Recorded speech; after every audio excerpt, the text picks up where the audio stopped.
রাজ্যের দ্বিতীয় বৃহত্তম নামাজ অনুষ্ঠিত হলো মালদা সুজাপুরের নয়মৌজার মাঠে। সকাল থেকে নামাজের জন্য মানুষজন আসতে শুরু করে। সকালে এই নামাজে শামিল হয় লক্ষাধিক ভক্ত। এরপর একে অপরকে আলিঙ্গন করে ঈদের শুভেচ্ছা বিনিময় করেন।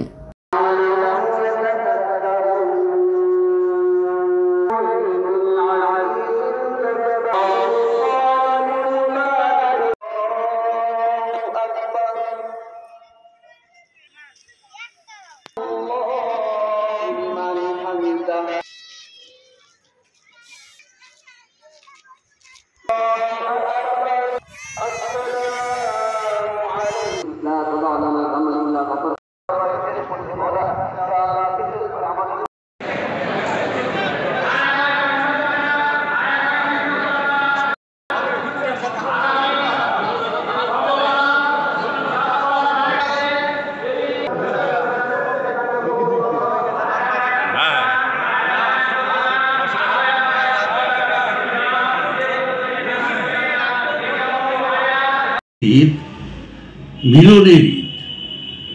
আগামী আমরা ঈদে প্রেয়ার করেছি একটাই, যে আমরা সমস্ত সমাজ, মুসলিম সমাজ শুধু নয়, আমাদের ভারতবর্ষের তথা রাজ্যের বাসীকে যেন আগামী দিন সবাই যেন সুখে স্বাচ্ছন্দ্যে বাস করে এবং যতগুলো আছে আমাদের ধর্মীয় আছে, সেই ধর্মীয় এদের প্রার্থনা করেছি যেন আগামী দিন সবারই ভালো কাটবে এবং সবাই যেন সুখ শান্তিতে বসবাস করতে পারে, এই প্রেয়ারটা আমরা করেছি।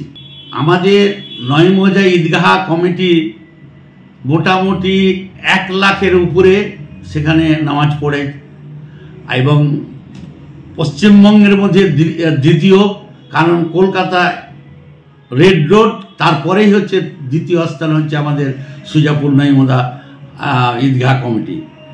আমরা ঈদের সময় হিন্দু মুসলিম জৈন খ্রিস্টান সবাই কোলাকুলি করি, সবাই যেন সুখে শান্তিতে বসবাস করতে পারে, আমাদের মধ্যে ধর্মের কোনো বিদ্বেষ না থাকে এবং আমরা কোনো হানাহানির মধ্যে না থাকি, এই আমরা ঈশ্বর আল্লাহ ভগবানের কাছে প্রার্থনা করছি।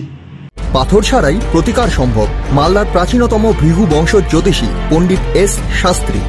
দাম্পত্য সমস্যা, বিবাহে বাধা, ব্যবসায় অবনতি, পরীক্ষায় অকৃতকার্যতা, ভাগ্য গণনা, কোষ্ঠী বিচার, ঠিকুচি গোষ্ঠী এবং মৃত্যু ছাড়া সকল সমস্যার সমাধানের জন্য যোগাযোগ করুন জগদম্বা জ্যোতিষ কেন্দ্র, বিবেকানন্দ স্কুলের পাশে, মালদা।